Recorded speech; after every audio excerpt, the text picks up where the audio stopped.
तो बहुत बहुत स्वागत है वगैरह हम सब बाद में कर लेंगे। मेरा नाम नुपुर सोनार है और मेरा विजन है तुम्हें high quality art education provide करना, जो कि तुम्हें और आने वाली जनरेशन को हेल्प कर सके और इंस्पायर कर सके, ताकि तुम अपने ड्राइंग में डेप्थ ला सको और फाइनेंशियली इंडिपेंडेंट बन सको। तो चलो टॉपिक पर आते हैं। क्या तुम्हारे साथ कभी ऐसा होता है कि तुम कितनी भी शेडिंग कर लो, कितना भी डिटेल्स डाल लो, फिर भी तुम्हारा पोर्ट्रेट फ्लैट लगता है? मुझे पता है ये फ्रस्ट्रेशन कैसी होती है, क्योंकि मेरे साथ खुद पहले यही होता था। लेकिन आज मैं तुम्हें वो 3 मेजर रीजंस बताऊंगी जो 90% आर्टिस्ट को पता ही नहीं होते।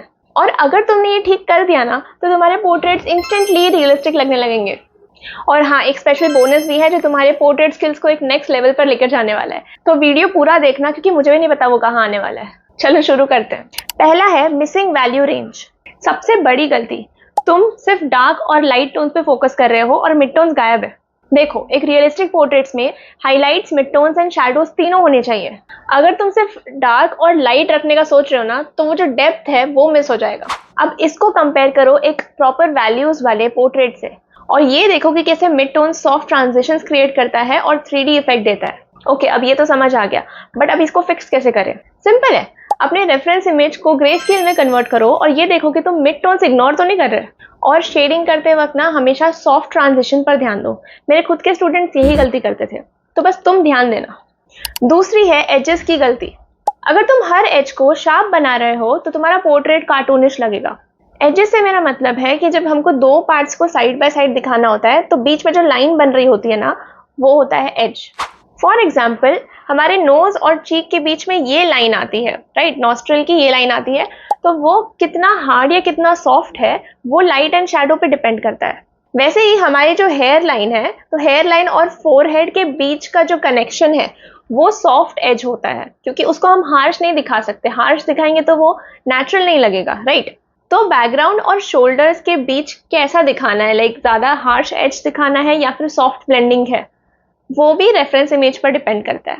तुम यहाँ थोड़े और एग्जांपल्स देख सकते हो। देखो, अगर तुम रियल लाइफ में भी किसी मॉडल को देखोगे ना, तो उनके हर एक एजेस शार्प नहीं होते।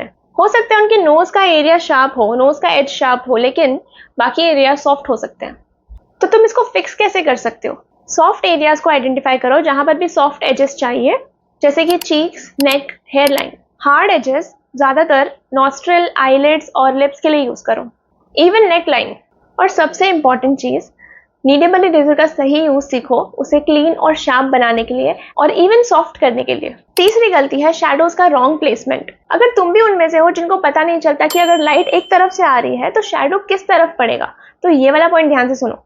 बहुत से लोग पोर्ट्रेट में शैडोज गलत जगह बना देते हैं, जिससे कि पूरा पोर्ट्रेट अननेचुरल लगता है। देखो, अगर सिर्फ एक लाइट है जो सामने से आ रही है, तो फेस पर शैडोज नहीं दिखेंगे। अगर किसी एक एंगल से लाइट आ रही है, फॉर एग्जांपल लेफ्ट या राइट, तो उसके अपोजिट साइड में शैडो बनेगा। अगर ऊपर से लाइट आ रही है तो शैडो नीचे बनेगा, और अगर नीचे से लाइट है तो शैडो ऊपर बनेंगे। क्लियर? अगर तुमने शैडो का सही से यूज नहीं किया तो कुछ इस तरह का पोर्ट्रेट बन सकता है, और अगर सही से यूज किया है तो कुछ इस तरह का।